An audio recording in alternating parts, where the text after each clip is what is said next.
What we want the United Nations to look at is the continued assimilationist policies of the federal government.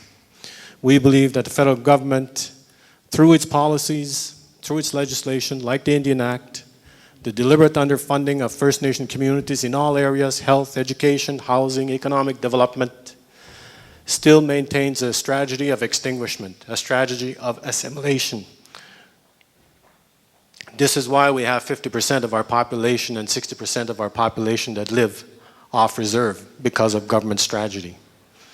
If we look around our communities, the millions that are invested in those communities to prop them up and keep their economic development going,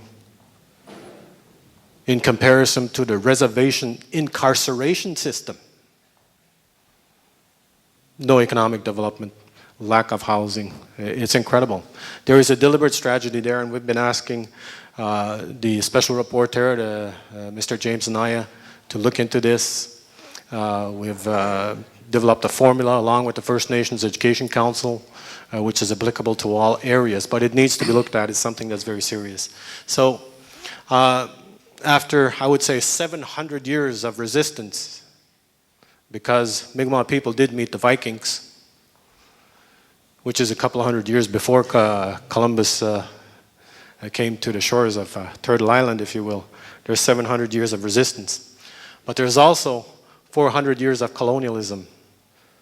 And just to demonstrate a point of how colonialism has impacted our communities. I remember Roger Martin here, Roger Lee, many years ago, interviewed his grandfather. Was part of a cultural project that we were running in education services at the time. He asked his grandfather, Luigi Jo Nige, he said, "Grandfather, you must have had a great time when you were young. There must have been a lot of fish and a lot of game. Did you fish a lot?" And he started laughing and he said, "I couldn't fish. If I got close to that river, the Mounties and the riparians would arrest us." And that's when he was a young man. Louis Orr is passed on now for, I don't know, maybe 10 years already, and it was in his late 80s when he answered that question. So we're talking about quite a few years ago. But to bring it up a little bit closer, I remember back in the 70s, and no disrespect intended towards anybody, in the late 70s or the early 80s, the government of Quebec deregulated an area we know as the Baldwin. They actually put it on the table, and the community here was asked, would you be interested? And the reaction at the time was, why would we want that? Our people won't go that far. They're not interested in going that far up there, So it was passed on. That's the impact of colonialism. That's the impact of the Indian Act. That's the impact of the reservation system, where people are so used to not thinking outside the box. We've come a long way since then. Our people now hunt. A lot of people understand what their rights are all about. And what Satsan was saying earlier in terms of our youth, we need to speak to our youth. They need to understand those words that this man in front is talking about. What is jurisdiction? What are our rights? The other thing we need to teach our children is that it's not going to be given to you. You're going to have to fight. And we need to tell them not when they're teenagers. We need to tell them when they're young. When they're still in their cradle, we need to talk to them about how important it is to be a Mi'kmaq person and what that means. That their rights are just as significant, just as important. They have a right to be out there on that land, and we need to teach them these things and bring them out there. The Quebec government has a strategy. In fact, they just came up with a policy called territorial occupation. The government of Quebec has a clear strategy of totally ignoring provincial decisions on consultation, which is what Satsan was talking about. They simply go ahead and it's business as usual. And when consultation happens, it's very limited. and we don't have the resources. You know, it's when I look out west, the cases coming out of British Columbia, very significant, very important wins, but they did cost money. The reality is, and that's one of the questions that I have, in the East, most of our communities are very poor. The reality of 80% unemployment in many communities is harsh. And when we're looking at bringing cases to the Supreme Court of Canada, the numbers go into 7 digits. It doesn't take long. Even with the Supreme Court decisions, as Satsan pointed out, the Musqueam band still had to go back to court on issues of the golf course that he gave, for example, on issues of a casino. These things, they were able to successfully use the court decisions, but it did cost money to do that. You know, what are the alternatives here when communities do not have that kind of money? You know, the second question will be, because Quebec has a clear strategy. A number of years ago, the Quebec government put in place what they call the regionally elected councils. And what these are, they call them décrets in French.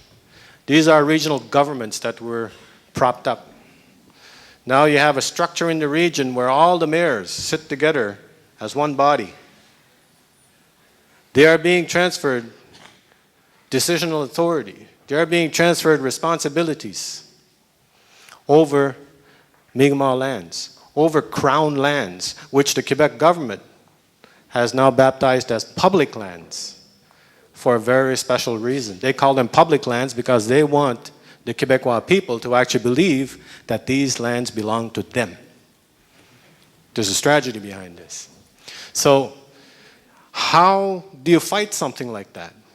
I mean, you remember what we went through with the Baldwin here, with the Hunters Associations lobbying against this community. 73 resolutions that came against Gesgapegiag and its project, and the provincial government caved in. You can imagine when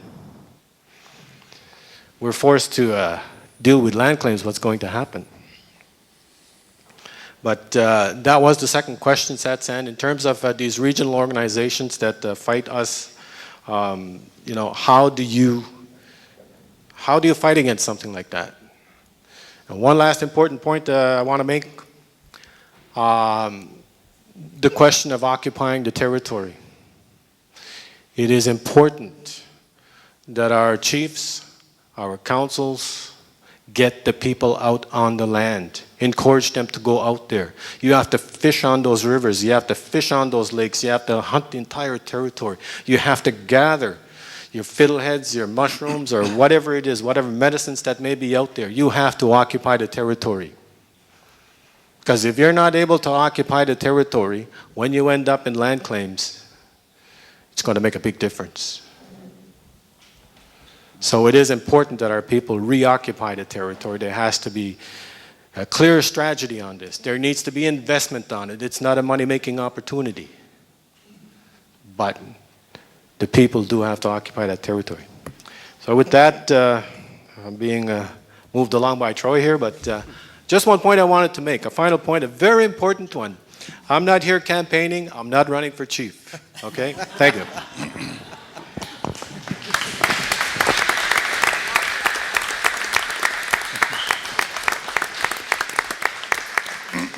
Someone said I should use Larry King style. Is there a question? Satsan? Yeah, I was beginning to wonder. No. You know, I'm like you. I have a sense of urgency and I get impatient. I think, man, look at what we've got. Everything we've been talking about for all these generations, we got it and we're still talking about it. But I think that there is a sense of urgency, definitely. But I kind of look at it all and I comfort my own self by saying, well, we also have time on our side. It's taken this long. What difference is a little bit more time? Discussion Because the fact of the matter, the difference that we have now is that even if we take our time, the right that we're talking about can't be extinguished. It still be there. But that doesn't mean we need to be complacent and take our time. I hope that we step up and get active. You know, the point you're making about federal and provincial policy, that's clear. I mean, they're just acting the way they've always acted, and they've gotten used to acting that way. In British Columbia right now, there's meetings going on in Vancouver and Squamish about proposed recognition legislation that the Leadership Council in British Columbia and the provincial premier are talking about, bringing in legislation where the province recognizes Aboriginal title and rights in law. And it's a bit of a problem because our people haven't been engaged. So there's a polarization that's starting to occur. And people aren't happy that no one's talked to them about it. And so they're trying to figure out how to deal with this. And in terms of the province, while they're telling us all these good things, they're still carrying on business as usual. And so from my perspective, that's their political strategy. Right? And they're going to carry out their strategy whether you like it or not. The only way we can deal with that is to put in place our own political strategies that our people had a say in, that we all support, and we can stand together on and bring it forward. I mean, look at their policies from the time of Confederation with the Indian Act, residential school, and everything else. It has been all along meant to assimilate our people. They might have been successful physically doing that. I don't think they've been successful mentally doing that. And that's the strength that we still have today.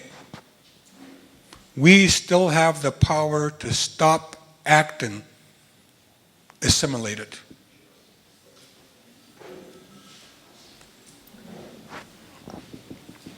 Okay. You know, the dollars that are there and the way that we're dealt with, we did some research around the fiscal relationship that we have with Canada.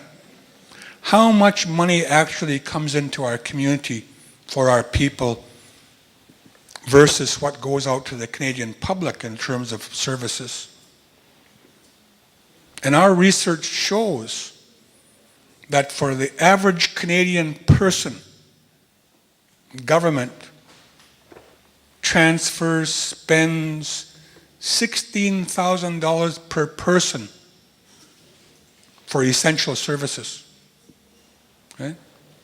So we do the calculation in terms of the dollars coming into our community, and we find that the figure goes from $16,000 a person down to $9,000 a person. Why is that? Is it because we don't need as much health? You know, we don't need as much education. We don't need as much water. You know, there's no reason for it. In fact, that if we simply equalize that fiscal transfer in terms of services across the board, that would go a long way to addressing some of the issues that we've got in our community. So the fiscal relationship between Canada and the provinces and ourselves is something that we need to be looking at also. Because if you look at how a government runs itself, any government in the world, it does so by utilizing the resources of its land. It does so through the economy that it builds for itself, through taxation, through revenue sharing, and so on.